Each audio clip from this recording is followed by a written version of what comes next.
Hello guys, welcome back to our channel review chit chat. ఈరోజు మనం చెప్పుకునే movie review కాలరాత్రి. ఇది మూవీ అనేది ఆహాలో అయితే స్ట్రీమ్ అవుతుంది. ఇది ఒక మలయాళం మూవీ.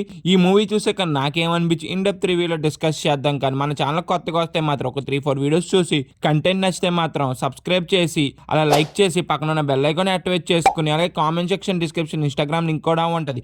అది కూడా కంటెంట్ నచ్చితే కన్ఫర్మ్ వెళ్ళి ఫాలో కొట్టని మర్చిపోకుండా. ఇంకేం లేట్ చేయకుండా వీడియోని అనేది స్టార్ట్ చేసేద్దాం.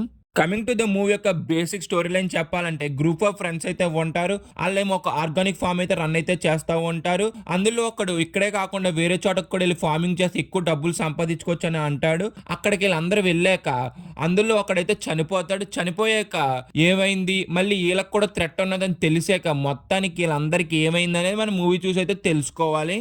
ఫైనల్గా మూవీ చూసాక నాకేమనిపించిందంటే మాత్రం మూవీ అనేది అస్సలైతే నాకు నచ్చలేదు. లిటరల్లీ నాకు చుక్కలైతే కనిపించినాయి. ఫస్ట్ హాఫ్ అయితే సాగ తీసారబ్బా. లిటరల్లీ ఎంతసేపు సాగ తీసాడంటే చుక్కలైతే కనిపించేసి నాకు.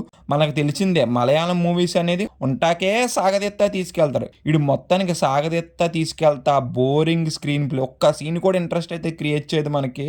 లిటరల్లీ తలకైపోటు వచ్చేద్ది. ఫస్ట్ హాఫ్ ఇప్పుడు అయిపోద్దిరా బాబు అనిపించింది. సపోజ్ ఈ మూవీ మీరు చూసుంటే మాత్రం ఫస్ట్ హాఫ్ అయితే డైరెక్ట్ స్కిప్ కొట్టేయండి, డైరెక్ట్ సెకండ్ హాఫ్కి అయితే వెళ్ళిపోయింది. సెకండ్ హాఫ్లోనే మెయిన్ స్టోరీ అంతా ఉంటుంది మనకి.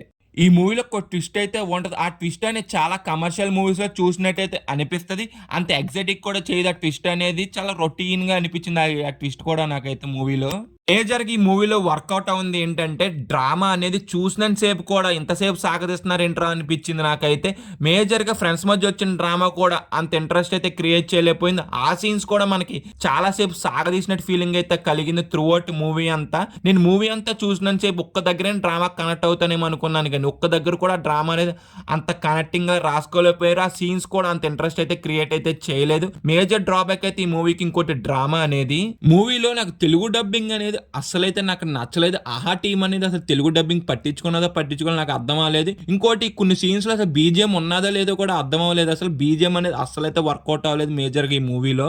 గైస్ మూవీ చూసాక నాకైతే ఇలాగైతే అనిపించింది. ఇంకా పర్ఫార్మెన్స్ వైజ్ అయితేనా అందరూ వాళ్ళకున్న రోజు ఓకేష్ పర్ఫార్మెన్స్ చేశారు. ఇంకా సినిమా ప్రొడక్షన్ వాల్యూస్ అవి కూడా ఓకేష్ గా ఉన్నాయి. ఇంకా ఓవరాల్ గా మేము ఇచ్చే రేటింగ్ ఎంత అంటే మాత్రం 1/5. వీడియో చూసారు కాబట్టి మీకు నచ్చితే మాత్రం ఒక లైక్ చేసి సబ్స్క్రైబ్ చేసి పక్కన ఉన్న బెల్ ఐకాన్ యాక్టివేట్ చేసుకుని అలాగే comment section, description, Instagram link కూడా ఉంటుంది. అది కూడా కంటెంట్ నచ్చితే డెఫినెట్గా ఫాలో కొట్టండి. Bye guys, in the next video. జై హింద్.